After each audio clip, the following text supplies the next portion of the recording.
দেখ মানে তোরা সব পিকনিকে গিয়ে ঝামেলা করিস, তার থেকে বলে এখনই বলতে পিকনিক কি করবি। পিকনিকে যাবো ঠিক আছে, কিন্তু সবার আগে গার্লফ্রেন্ডের নাম্বারগুলো ব্ল্যাক লিস্ট করতে হবে। পিকনিকে শুধু হানি সিং এর গান বাজবে? না না, মাঝে মাঝে বাচ্চারও গান বাজবে।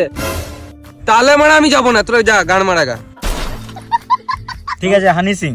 দেখ আমি আগে থেকেই বলে দিছি, বিয়ার থাকলে আমি খাবো না, শুধু মদ আর মাংস খাবো। বেশ যেটা পাবো সেটা খাবো। মুরগির মাংস কিন্তু খাবো না, খাসির মাংস খাবো। কত চাঁদা দিছিস? 30 টাকা। গান মায়না বেশি, মুরগির মাংস হবে। গান মারা খাবো না। বেশ বস, তোর জন্য একটা ডিম বেঁচে দেবো। এ আমি কিন্তু পেট ভরে ভাত খাবো। ভাত ফাত হবে না, শুধু মদ আর মাংস হবে। একটা সব থেকে বেশি ইম্পর্টেন্ট কথা, আমাদের পিকনিকে প্রতিবারে এই ডিস্টার্বটাই হয়, রানতে রানতে মেয়ে দেখা হবে না। তাহলে তোর পিকনিকটা তুই গাঁড়ে ভরে নে। বেলা রান্না বন্ধ রেখে মেয়ে দেখবো।